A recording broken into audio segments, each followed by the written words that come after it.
Hello students, welcome to the class of maths. In last lecture we have studied regarding with the sum of n natural numbers and sum of first n odd terms. Okay, so how can we just find out the sum of these natural numbers or the odd numbers? That concept we have seen in the previous lecture. That is nothing but the sum of odd numbers. The formula regarding with that, it is nothing but the n square, and where n is nothing but the our terms. How many odd terms are present over there? That is nothing but the our sum of those first n odd terms. That is n square. Okay, and we have solved some questions regarding with that also. And at the end of the previous lecture, we have solved some questions which were based on the Sn minus 1 equals to Tn. This formula, and this is the very important result. Please kindly note that point, and maybe I have marked that some stars on this formula. Okay, तो मेरे ये formula आपको अच्छे से याद रखना है. मतलब ये formula वैसे तो समझने के लिए easy है, लेकिन जो टाइम पे याद आना चाहिए वो टाइम पे याद नहीं आता है मोस्टली. इसलिए थोड़ा सा मार्क करके, थोड़ा सा हाईलाइट करके रखो, तो फिर वो आपके बार बार रीडिंग में आएगा. तो फिर वो कहाँ पर यूज करना है वो आपको वैसे फॉर्मेट में क्वेश्चन लिखने के बाद दिमाग में आ जाएगा. ठीक है, done. So at the end of the previous lecture I just told you that in this lecture we are going to start with the our properties of an AP. Okay, so what are those properties and how many properties are there?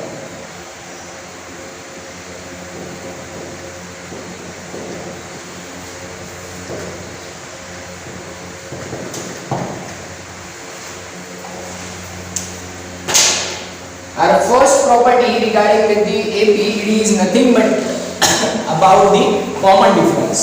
So in AP, common difference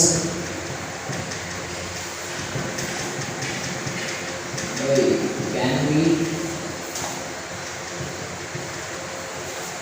the positive,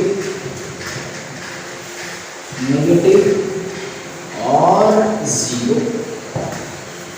फिर common difference ही कुछ भी हो सकता है ना, positive, negative या फिर zero. इन तीनों में से कुछ भी हो सकता है हमारा common difference.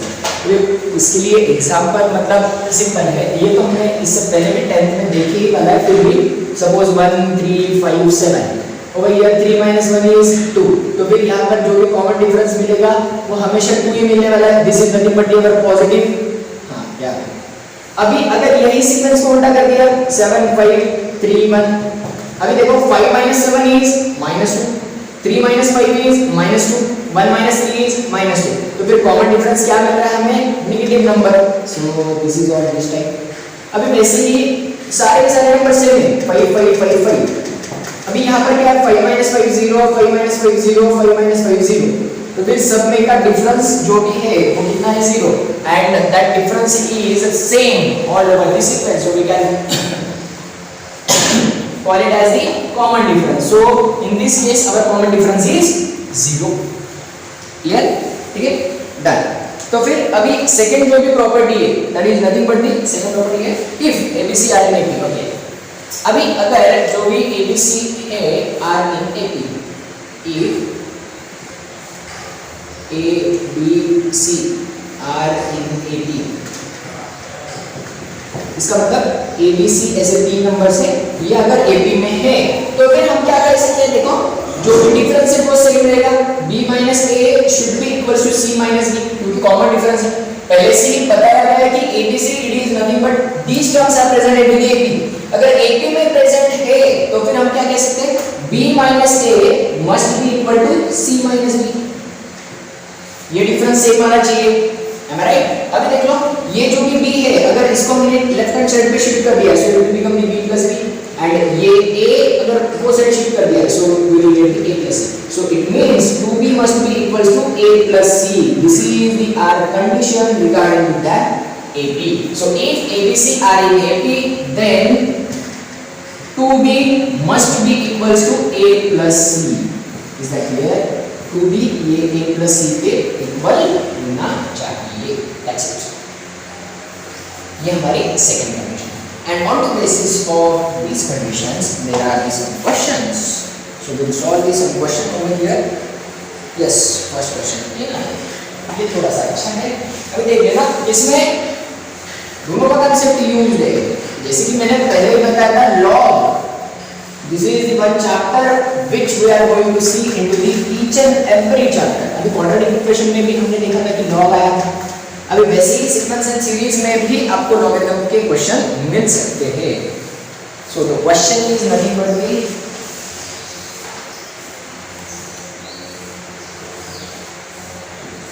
log 2 to the base 3 log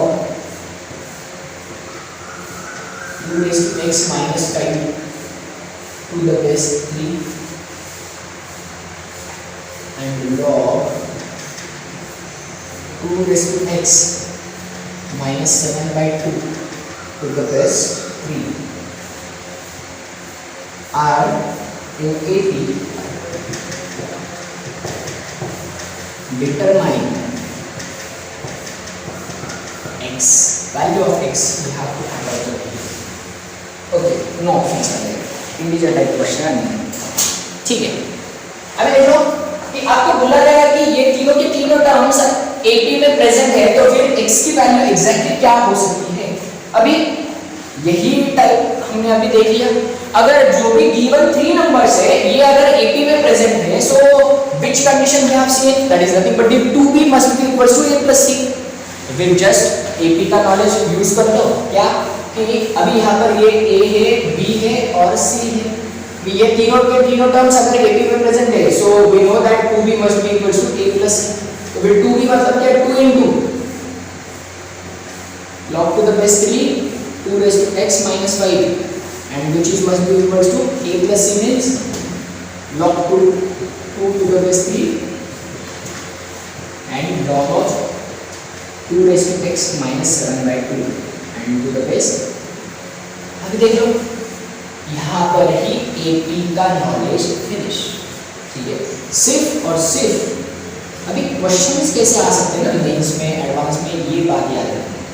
अभी यही क्वेश्चन में देखना है कि कितने चैप्टर्स हम इंक्लूड कर रहे हैं। ठीक है, सबसे पहले AP का नॉलेज आ गया। ठीक है, इसके बाद अभी देखो यहाँ पर ये लॉग वाले टर्म्स प्रेजेंट है, सो सिंपली एज हमें पता है कि a log b must be equals to log of b to the power a, या फिर उल्टा log b to the power a। अगर पावर में रहेगा तो फिर वो टर्म पीछे जा सकती है। ठीक है, सो सिंपली यहाँ पर इसको हम ऐसे लिख सकते हैं log of 2 raised to x minus 5 raised to ये 2 ऊपर गया to the base 3। राइट, अभी यहाँ पर ये भी पता है हमें, that is nothing but log a plus log b must be equals to log of ab। am I right? ठीक है, तो फिर वो फॉर्मूला यहाँ पर यूज करेंगे तो फिर क्या हो जाएगा log of 2 in bracket 2 raised to x minus 7 by 2 and to the base 3। अभी देखो दोनों की साइड पे log to the base 3 log to the base 3 है, so we can just cancel out this log to the base 3। am I right? दोनों की log to the base 3 ही है, इसलिए हम दोनों का log to the base 3 cancel out कर सकते हैं। so what is remaining, just see over here। अभी क्या रिमेनिंग है, 2 to the power x minus 5 whole square equals to 2 into 2 to the power x minus 7 by 2। ठीक है, अभी whole square means 2 to the power 2x minus 2 into 2 to the power x into 5 और plus 25 and equals to 2 into 2 to the power x और minus 7 by 2 into 2 minus 7। अभी देख लो 2 to the power 2x minus 5 to the 10 minus 10 2x। ये अगर ये side आ गया तो फिर minus 2 2 to the power x 25, ये minus 7 इधर आया तो फिर 32 equals to 0। अभी देखो 2 to the power 2x minus 10 12 into 2 to the power x plus 32 equals to 0। इसके आगे कुछ कर सकते हैं, तो फिर अभी AP हमने यूज किया था, फिर इसके बाद में log। अभी मुझे बताओ यहाँ पर क्या यूज कर सकते हैं। This is nothing but the what, ये जो भी फॉर्मेट प्रेजेंट है ये किसका फॉर्मेट है, this is our quadratic equation. Quadratic equation का फॉर्मेट प्रेजेंट है। क्वाड्रेटिक इक्वेशन का फॉर्मेट कैसे कि 2 to the power 2x है। इसी का मतलब क्या होगा 2 to the power 2x को हम ऐसे भी तो लिख सकते हैं 2 to the power x का स्क्वायर। यहां पर भी 2 to the power x है तो फिर हम क्या कंसीडर करेंगे जिसका स्क्वायर था वो वाले टर्म को कुछ तो भी वेरिएबल कंसीडर कर लेंगे, मान लेते हैं a। तो फिर यहां पर ही देख लो ये क्या हो जाएगा a square minus 12a plus 32 equals to 0। तो फिर अभी सिंपली ये जो भी हमारा क्वाड्रेटिक इक्वेशन है इसे सिंपलीफाई कर लो। तो फिर 8 4 जा 32 तो फिर ये क्या बन जाएगा a माइनस 8 a माइनस 4। तो फिर a की वैल्यू 8 और a की वैल्यू 4। अभी देख लो a की वैल्यू 8 मिली, a की वैल्यू 4 मिली। a क्या था 2 raised to x तो फिर 2 raised to x is equals to 8 और 2 raised to x is equals to 4। 2 raised to x is equals to 8। 2 raised to कितना मतलब 8 होता है, क्यों? इसका मतलब x की वैल्यू कितनी हुई 3 और यहाँ पर raised to 2 मतलब x की वैल्यू मिली 2। एक तो x की वैल्यू 3 हो सकती है या फिर x की वैल्यू 2। अभी इन दोनों में से भी एग्जैक्टली करेक्ट वैल्यू कौन सी है? राइट, ये जो भी लीनियर इक्वेशन था ना, मतलब जो भी गिवन टर्म्स थे वो लीनियर टर्म्स है तो फिर वहां पर एक ही कोई तो भी ऐसी वैल्यू होनी चाहिए जो कि सेटिस्फाई कर जाएगी। अभी देख लो अगर हमने 2 ले लिया तो फिर ये वाली कंडीशन है 2 raised to 2 4 and 4 minus 5 minus 1। और हमने लॉगरिथम चैप्टर के सबसे पहले वाले लेक्चर में ही देखा था कि लॉग के अंदर जीरो और negative terms are not allowed. Okay, तो फिर नेगेटिव टर्म्स अगर यहाँ पर आ रही है कब, जब x की वैल्यू हम 2 पुट करेंगे, इसका मतलब x is equals to 2 is not allowed। So answer will be our x is equals to 3। So simply ये क्वेश्चन में हमने at a time 3 chapters use किए। तो फिर इसका मतलब अगर ये क्वेश्चन आपको सॉल्व करना है तो फिर आपको ये तीनों चैप्टर्स के बारे में नॉलेज होना बहुत ज्यादा जरूरी है। और ऐसे ही क्वेश्चंस मेंस में मिलते हैं। सिंपल डायरेक्टली एक ही चैप्टर का क्वेश्चन ये बहुत ही हार्डली मिलता है, ठीक है, जो कि कॉम्बिनेशन रहेगा 2-3 चैप्टर्स का, ऐसे क्वेश्चन ज्यादातर वो डालते हैं, ठीक है। तो फिर मतलब क्वेश्चन इजी था लेकिन कंसेप्ट ज्यादा नहीं, ठीक है। 2-3 चैप्टर्स का कंसेप्ट यूज करना है, मतलब गलती से भी एक भी चैप्टर अगर आपने छोड़ दिया है तो फिर क्वेश्चन अटक जाएगा, ठीक है।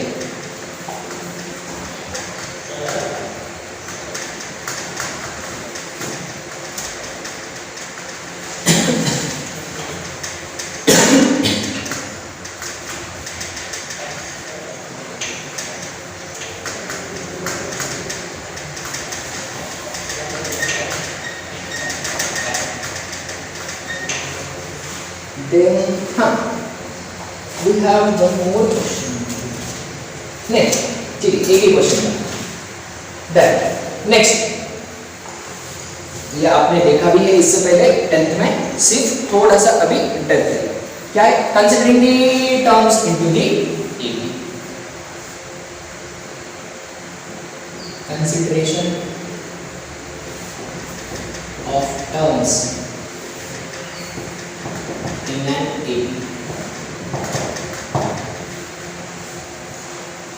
जो भी हमारे टर्म्स है वो हम कैसे कंसिडर करते हैं। अभी ये मैंने जैसे कि स्टार्टिंग में बताया कि आपने देखा है, सिर्फ आपको याद करवा देना जरूरी है कि एग्जैक्टली ये कौन सा कंसेप्ट है। हमने तो बहुत कुछ देखा था 10th में, लेकिन उसमें से एग्जैक्टली कौन सा है अगर आपको याद होगा तो फिर कुछ कुछ क्वेश्चंस ऐसे थे कि जिसमें कहा जाता था कि let us consider these 3 standard terms, okay, 3 numbers are present into the AP whose difference is this and जो कुछ भी, तो फिर वो 3 जो भी terms थे वो हमें क्या consider करने पड़ते थे, standard terms, ठीक है। अभी standard terms जो भी है वो कैसे होते हैं हमारे a plus d, a plus 2d and so on, ठीक है। अगर ये साइड बढ़ते जाएंगे तो फिर उतने मिलते जाएंगे। अभी उसी को अगर हमने ये साइड पे इंक्रीज किया तो फिर ये हो जाएगा a माइनस डी, यहाँ पर होगा a माइनस 2d, यहाँ पर होगा a minus 3d and so on. Right. तो फिर ये पूरा होता है हमारा sequence.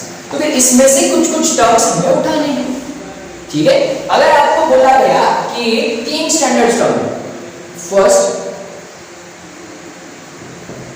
3 standard terms of an AP equals to क्या है, देखो पहले 3 स्टैंडर्ड टर्म्स कौन से, सेंटर वाली टर्म तो फिक्स है ए, उसके बाद में उसके ये साइड वाली एक टर्म लेंगे और ये साइड वाली एक टर्म लेंगे। अभी ऐसा क्यों करना है वो समझना है। मतलब अभी जैसे कि हम सिंप्लीफाई करते हैं, एज वी नो दैट कि क्वाड्रेटिक इक्वेशन में ही हमने थोड़ा सा देख लिया था, या फिर उससे पहले भी लीनियर इक्वेशन जो भी हमने 10th में देखा था, तो फिर वो टाइम पे भी देखा था, और ये टाइम पे भी हमने मे बी एलपीपी में मैंने आपको थोड़ा सा अच्छे से एक्सप्लेन किया था। अगर 2 वेरिएबल्स है तो फिर 2 वेरिएबल्स के लिए 2 इक्वेशंस होने चाहिए, तभी जाके हम दोनों वेरिएबल्स की वैल्यू निकाल सकते हैं। अगर एक वेरिएबल है तो 1 इक्वेशन इज सफिशिएंट, ठीक है। तो फिर अगर आपको जो भी क्वेश्चन में गिवन कंडीशन है, if that condition is just only regarding with one variable, अगर एक ही कंडीशन गिवन है तो फिर आपके पास एक ही इक्वेशन होना चाहिए, और एक ही इक्वेशन होगा तो फिर उसमें भी आपके पास एक ही वेरिएबल होना चाहिए, ठीक है। तो फिर इसका मतलब क्या है, अभी यहाँ पर हमारे पास वेरिएबल्स कौन से हैं, एक तो ए है और डी है, क्योंकि दोनों भी अननोन है ना हमारे लिए, फर्स्ट टर्म भी पता नहीं है और डिफरेंस भी पता नहीं है जो भी गिवन सीक्वेंस होगा उसका। तो फिर ऐसे टाइम में देखो, अगर हम ये वाले टर्म्स लेंगे, कौन से a plus D, a plus 2d, ये जो भी हमारे टर्म्स है, ये अगर हमने टर्म्स ले लिए पहले 3, और उन्होंने कहा है आपको कि जो भी इक्वेशन दिया है उसमें दिया है कि if sum of all the first 3 terms is equal to 27 whatever, ठीक है, ऐसा आपको गिवन कंडीशन है। तो फिर आप अगर इन तीनों को ऐड करोगे तो फिर आपको वही एक इक्वेशन में 2 वेरिएबल्स मिल रहे हैं, ठीक है ना। अगर एक ही इक्वेशन में 2 वेरिएबल्स मिल रहे हैं मतलब हम एक की भी वैल्यू फाइंड आउट नहीं कर सकते। तो फिर इसीलिए बेटर क्या है कि जो भी 2 वेरिएबल्स है उन्हें एक वेरिएबल में कन्वर्ट किया जाए। तो फिर वो कैसे पॉसिबल है, देखो अगर इसी के प्लेस में हमने a माइनस डी, a और a प्लस डी ऐसे वैल्यूज लिए, तो फिर अगर तीनों का सम भी किया तो फिर minus D plus D cancel out हो सकता है, तो फिर सिर्फ और सिर्फ a ही रिमेनिंग रहेगा, मतलब एक ही वेरिएबल वहां पर बच रहा है ना। तो फिर इसीलिए हम ये तीनों टर्म्स प्रेफर करने के बजाय ये वाले तीनों टर्म्स प्रेफर करते हैं, ठीक है। ऐसा ऊपर वाले तीनों टर्म्स में गलत कुछ नहीं है, वो भी स्टैंडर्ड एपी के ये 3 टर्म्स हैं, but for just reducing the calculation and for just simplifying that question easily, we just use these 3 terms as our first 3 terms of an AP, okay। तो फिर यही 3 हमारे हो गए standard terms of an AP। उसके बाद में अभी आपको बोला जा सकता है कि फर्स्ट 3 की जगह पे फर्स्ट 4, बाकी सब कुछ सेम है। अभी फर्स्ट 4 बोला गया तो फिर देखो यहां पर क्या हो सकता है कि हम, ठीक है, ये तो क्लियर हो गया कि प्लस माइनस दोनों के टर्म्स लेने पड़ेंगे, तो फिर ये 2 और ये 2 ऐसे टाइप में ले सकते हैं। लेकिन यहां पर क्या होगा, देखो फिर से हमने कौन से लिए, ठीक है, a प्लस 2d और यहां पर a माइनस d ऐसे टर्म ले ली, तो फिर यहां पर क्या होगा कि minus d plus d cancel होगा, लेकिन फिर भी एक d तो रिमेनिंग है ना। इसका मतलब क्या हुआ, एक d हो या फिर 10d हो, d तो d है ना, तो फिर वो भी वेरिएबल वहां पर इंक्लूडेड है, लेकिन हमें वो वेरिएबल इंक्लूडेड चाहिए क्या, बिल्कुल भी नहीं। तो फिर हम क्या कर सकते हैं कि जो भी स्टैंडर्ड एपी लिखा है हमने उसमें कुछ चेंज कर सकते हैं। यहां पर सिर्फ डिफरेंस कितने का था, d का था, ये जो भी डिफरेंस d का था उसे हम इवन मल्टीपल में चेंज कर सकते हैं। मतलब कैसे, देखो पहली जो भी टर्म रहेगी वो रहेगी a plus D, a plus D अगर टर्म है तो फिर उससे पहले वाली या फिर उसके बाद वाली टर्म क्या होगी, अगर हम 2d का डिफरेंस रख रहे हैं तो फिर नेक्स्ट वाली टर्म क्या होगी, d plus 2d 3d, so simply it will become the a plus 3d। वैसे ही अगर हम पीछे जाएंगे 1 minus 2 it will be the minus 1, तो फिर इसका मतलब जो भी पहले वाली टर्म रहेगी वो रहेगी a माइनस d, और इससे पहले वाली a माइनस 3d। देखो अभी 1 2 3 4 टर्म्स फॉर्म हो गए, और 4 टर्म्स में minus D plus D cancel, minus 3d plus 3d cancel, सारे के सारे d कैंसिल हो गए, सिर्फ a रिमेनिंग रह रहे। इसका मतलब एक ही वेरिएबल है, एक कंडीशन, एक वेरिएबल, एक इक्वेशन, हम वैल्यू फाइंड आउट कर सकते हैं, ठीक है। इसीलिए जो भी फर्स्ट 4 टर्म्स रहेंगे that will be a minus 3d, a minus d, a plus d और a plus d। इसके लिए भी सेम सॉल्यूशन क्या है कि अगर हम वो वाले 4 टर्म्स यूज करेंगे तो फिर उससे क्या होगा, कैलकुलेशंस हार्ड हो जाएंगे, ठीक है। मैं तो कहता हूं कि कुछ क्वेश्चंस में तो आपको आंसर भी नहीं मिलेगा, ठीक है। अभी ये 4 टर्म्स के बारे में 5 टर्म्स के बारे में, जैसे ही इवन वाला नंबर आ जाएगा, first 4 terms, first 6 terms, first 8 terms, तो फिर वो टाइप पे हमें ये सीक्वेंस यूज करना पड़ेगा जिसमें डिफरेंस भी इवन मल्टीपल होगा। इवन वाले कंडीशंस आए ना तो फिर डिफरेंस भी इवन मल्टीपल होना चाहिए, और अगर ऑड वाले टर्म्स आ गए मतलब 3, 5, 7, 9 तो फिर डिफरेंस भी हमारा ऑड मल्टीपल होना चाहिए, मतलब 1d। 1 क्या है, ऑड नंबर, तो फिर 1 का मल्टीपल है, इसका मतलब हम odd number of terms find out कर सकते हैं। तो फिर सिंपल, अभी इसके लिए 5 फाइंड आउट करना है तो फिर इसी की बीच वाली टर्म a, उससे पहले वाली a minus d, उसके बाद वाली a plus d, a plus d के बाद वाली a plus 2d और इससे पहले वाली a minus 2d, खत्म। ये 5 टर्म्स होंगे। सो अगर 5 टर्म्स के बारे में क्वेश्चन पूछा गया है तो फिर उसके लिए ये हमारे फर्स्ट 5 टर्म्स रहेंगे, ठीक है। 3, 4, 5 ये वैसे अगर इसके आगे तो आएगा नहीं कभी, फिर भी अगर गलती से आ भी गया तो फिर 6 टर्म्स होगा, तो फिर हमें कौन सा सीक्वेंस, वो वाला सीक्वेंस यूज करना है, दैट्स इट। तो फिर ये 1, 2, 3, 4, उसके बाद में यहाँ पर आगे a plus 5d और यहाँ पर a minus 5d, ये 6 टर्म्स हो जाएंगे, क्लियर, डन, ठीक है। अभी इसके ऊपर 1 क्वेश्चन है, ठीक है, एक क्वेश्चन बता दो फिर।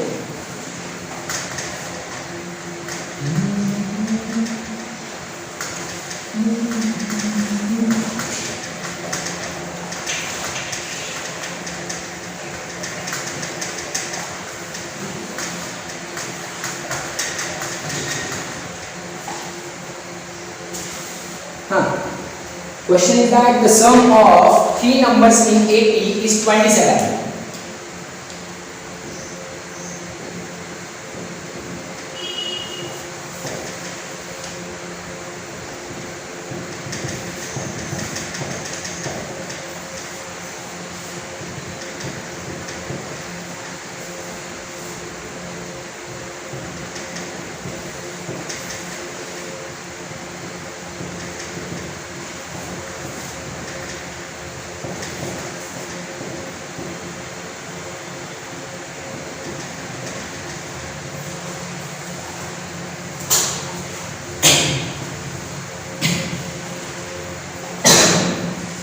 देख लो क्या कह रहे हैं कि the sum of 3 numbers in AP is 27 and the sum of their squares is 293। 3 terms बोले गए तो फिर इसका मतलब 3 टर्म्स कौन से होने चाहिए, एक होगा a minus d, एक होगा a और एक होगा a plus d। अभी इसमें जो भी फर्स्ट कंडीशन है फिर बाय फर्स्ट कंडीशन से क्या होगा, तीनों की addition a minus d plus a plus d equals to 27 है, minus d plus d will get cancelled, a plus a 3a and which is equals to 27। तो फिर a की वैल्यू मिल गई 9, a की वैल्यू मिल गई। What about d, उसके लिए second condition given है, sum of their squares is 293। तो फिर हर एक का square a minus d whole square plus a square plus a plus d whole square, इन सब के स्क्वायर की वैल्यू कितनी रहेगी, 293। अभी यहाँ पर ये देख लो a minus d का होल स्क्वायर और a plus d का होल स्क्वायर, ये क्या होगा, सिंपल, दोनों में भी a square minus 2ab plus b square और a square plus 2ab plus d square, ये दोनों कैंसिल, तो फिर a square plus d square, a square plus d square, तो फिर ये क्या हो जाएगा 2a square plus d square 2d square, sorry, और ये प्लस a स्क्वायर, मतलब ये कितना हो जाएगा 3a square which is equals to 293। अभी देखो 3a square means a is nothing but 9, तो फिर a square कितना हो जाएगा 81, 3 1 3 3 8 24 plus 2d square equals to 293। अभी 243 वो साइड पे शिफ्ट कर दिया तो फिर 2d square is equals to maybe 50, और डिवाइड किया तो फिर 25, it means d must be equals two plus और माइनस। तो फिर a की वैल्यू मिलेगी 9 और d की वैल्यू मिलेगी प्लस और माइनस 5। तो फिर आप प्लस 5 भी कर सकते हो या फिर माइनस 5 भी कर सकते हो, क्योंकि दोनों में डिफरेंस पॉसिबल है ना। तो फिर जो भी तीन टर्म्स रहेंगे वो हमें डायरेक्टली मिल जा सकते हैं, ठीक है, clear. Then next property,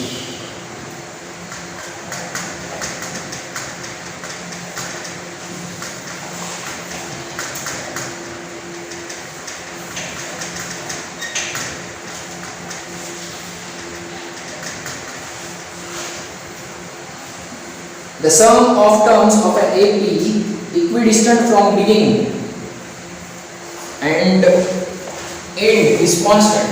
Okay, start. कितना है 4 देना होगी। The sum of terms of an AP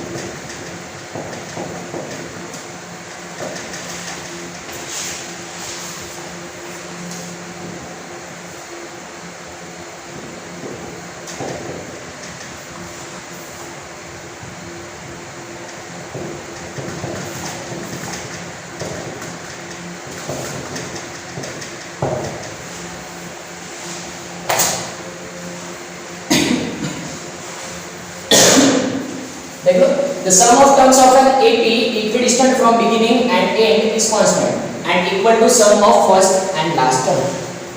meaning क्या है? एकदम सिंपल, कुछ भी देखो कि जैसे कि मैंने उस दिन भी बताया था कि हमने लिखा है 1 2 3 4 5 6 7, ठीक है, चार पर भी लिख सकते हैं 6 7। ये AP में है, कैसे पहचाना? देखो कॉमन डिफरेंस 1 है, ठीक है, AP में है सीक्वेंस। अभी इसका मीनिंग क्या है कि जो भी इक्विडिस्टेंट है ना स्टार्टिंग से, मान लो स्टार्टिंग से हमने थर्ड टर्म ले ली और एंड से भी थर्ड टर्म, तो फिर इन दोनों की जो भी सम रहेगी वो कितनी रहेगी? 3 + 5 8 and which is nothing but the equal to the sum of first and last term। 1 और 7 की सम कितनी है? 8। तो फिर फर्स्ट और लास्ट टर्म जो भी रहेगी उसकी सम के एग्जैक्टली बराबर वो हमारी सम मिलेगा, ठीक है। तो फिर आप स्टार्टिंग से कोई भी एक प्रॉपर नंबर ले सकते हो, वो सेकंड नंबर, थर्ड नंबर, कोई भी नंबर हो सकता है। तो फिर सेम इक्विडिस्टेंट नंबर आपको एंड से भी लेना है, ठीक है। दोनों साइड से अगर इक्विडिस्टेंट नंबर हम ले रहे हैं तो फिर उसकी जो भी सम रहेगी वो एग्जैक्टली इक्वल रहेगी किसके साथ? फर्स्ट टर्म और लास्ट टर्म के सम के साथ, ठीक है। उसके बाद में नेक्स्ट प्रॉपर्टी क्लियर कर लेते हैं। Every term of an AP is average of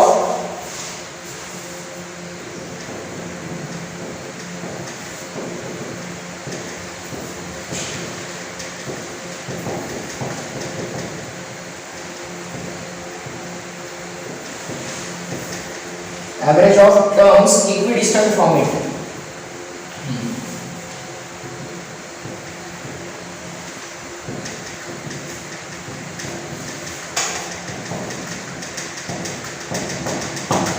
अभी इसका मतलब क्या है? वैसे ही थोड़ा सा सिंपल है, देखो 1 2 3 4 5 6, मान लेते कोई तो भी एक 3 ले लिया हमने, इससे इक्विडिस्टेंट टर्म्स देखने, हम क्या देख रहे थे? ये जो भी ऊपर वाला कंडीशन था उसमें स्टार्टिंग से और एंड से इक्विडिस्टेंट देख रहे थे ना। अभी हमें क्या करना है? कोई भी एक नंबर चूज करना है और उसके राइट लेफ्ट में इक्विडिस्टेंट जाना है। मान लेते हैं कि अगर एक स्टेप अगर हमने राइट में और लेफ्ट में मूव किया तो फिर हमें नंबर्स कौन से मिले? एक 2 मिला, एक 4 मिला। तो फिर इन दोनों का एवरेज कितना होगा? 2 + 4 / 2 that is nothing but 6/2 is 3 which is nothing but our.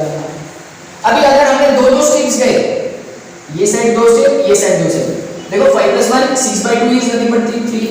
तो फिर इसका मतलब क्या है कि कोई भी नंबर के अगर लेफ्ट और राइट में आप अगर इक्विडिस्टेंटली ट्रैवल कर रहे हो तो फिर वहां पर जो भी नंबर्स मिलेंगे उनका एवरेज ये क्या रहेगा, वही नंबर।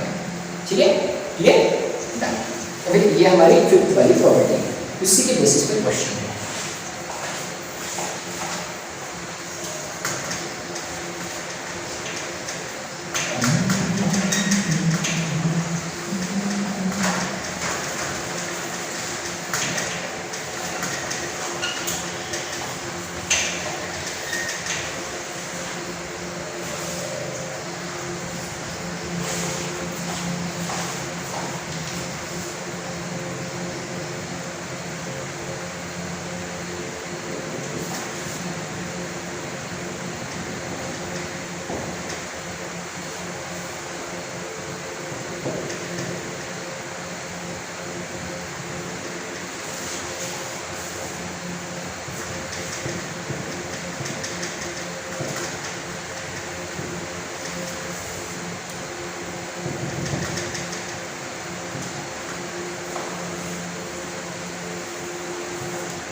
ठीक है, अभी देखो क्वेश्चन में क्या गिवन है।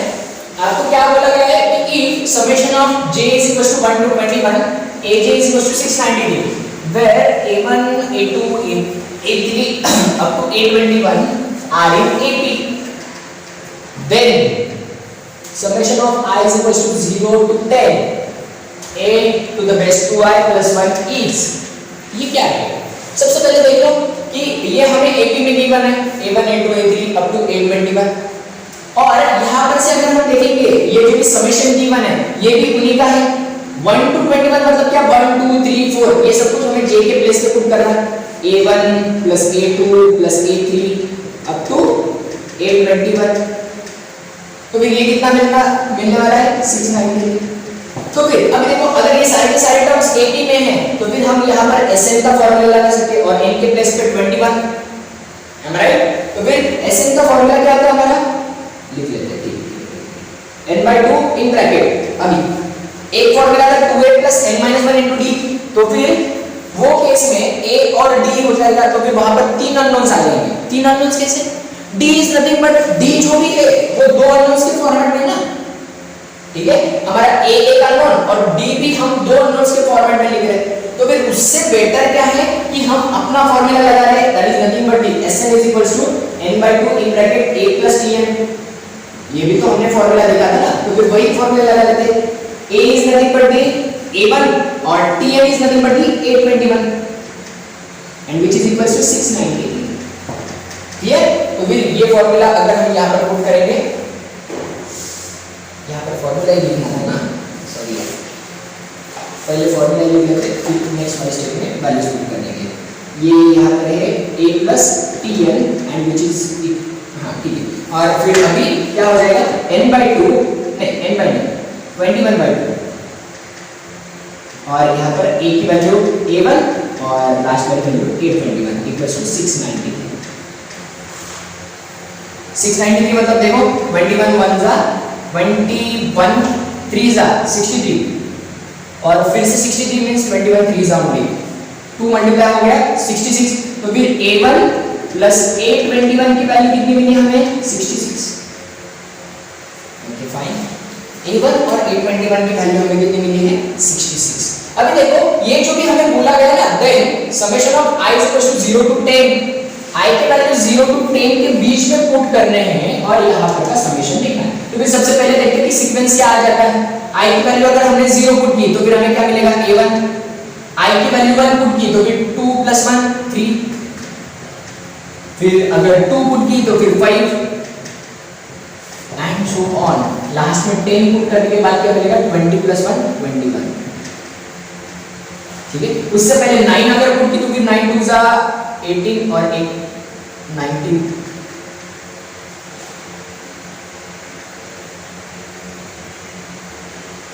ठीक है, A19 और A21। ये अभी देख लो यहाँ पर दोनों की कंसेप्ट लगाने हमें, जो भी दोनों के दोनों प्रॉपर्टीज हमने देखे ना एंड में, वो दोनों की कंसेप्ट लगाने। अभी क्या पता है हमें A1 और A21 इन दोनों की एडिशन कितनी आती है 66। तो फिर और क्या पता है कि अगर हम सेम टर्म्स स्टार्टिंग से लेके और एंडिंग से लेके अगर इक्विडिस्टेंट टर्म्स देख रहे हैं तो फिर उन सब की सम ये एग्जैक्टली इक्वल आने वाली है फर्स्ट टर्म और लास्ट टर्म के सम के बराबर। तो फिर यहाँ पर क्या क्या मिलेगा A3 A19 देख लेते हैं। फिर अभी क्या क्या मिला A1 + A21 A3 + A19, वैसे ही A5 मिलेगा A7 मिलेगा। A5 किसके साथ A17 के साथ, ये किसके साथ A15 के साथ, ये A9 किसके साथ A13 के साथ, और उसके बाद में अभी A11 लेकिन सीक्वेंस में मुझे बताओ कि A11 जो भी टर्म है वो 2 टाइम्स आएगी क्या? बिल्कुल भी नहीं, एक ही टाइम आने वाली है। वो जो भी टर्म रहेगी A11 वाली टर्म वो सिर्फ और सिर्फ एक ही टाइम आने वाली है हमारे पास। तो फिर ये वाली टर्म हम सिर्फ और सिर्फ सिंगल टाइम कंसीडर करेंगे, मतलब A11। अभी देख लो इन सब की जो भी सम आने वाली है वो 66 है। अभी तो फिर टोटल सम कितनी हो जाएगी 1 2 3 4 5 नंबर 60 टाइम 66, मतलब 5 × 66 कितना मिलता है 5 6 30 5 6 30 330। और उसमें A11 वाली टर्म क्या होगी, उसका पार्टनर प्रेजेंट नहीं है, मतलब क्या एग्जैक्टली टोटल सम के हाफ 66 के हाफ ही टर्म होगी ना वो A11, so it is nothing but दी 33। तो फिर 33 अगर हम ऐड कर रहे हैं तो फिर हमें क्या मिलेगा 363। तो फिर उसकी सम कितनी होनी चाहिए 363, that is nothing but the C। ठीक है, क्या किया समझ में आया? सिंपल हमने जो भी हमने दो प्रॉपर्टीज अभी देखे हैं वही दो प्रॉपर्टीज का यूज करके ये क्वेश्चन यहाँ पर डालेंगे सॉल्व किया। ठीक है, इसमें कुछ भी अलग ऐसा कुछ नहीं था, सिंपल जो भी प्रॉपर्टीज देखे वो डायरेक्टली हम यहाँ पर अप्लाई करते हैं। इसमें और एक क्वेश्चन है और मे बी प्रॉपर्टीज है, हाँ ये लास्ट वाली प्रॉपर्टी रिमेनिंग है, वो वाली प्रॉपर्टी और उसके साथ उसका क्वेश्चन वो हम नेक्स्ट वाले लेक्चर में देखेंगे। और in next lecture only we are just going to start with our next progression, that is nothing but the geometric progression. ठीक है, is that clear? So in next lecture we'll see the last property and question regarding with that, and we'll start up with the geometric progression. Okay, so try to solve the more and more questions, and if you got any kinds of doubt then you can just put me that photo on the WhatsApp, or you can just ask me those doubts in the classes when it will get started on the physical manner. Okay, so thank you so much, bye bye, take care.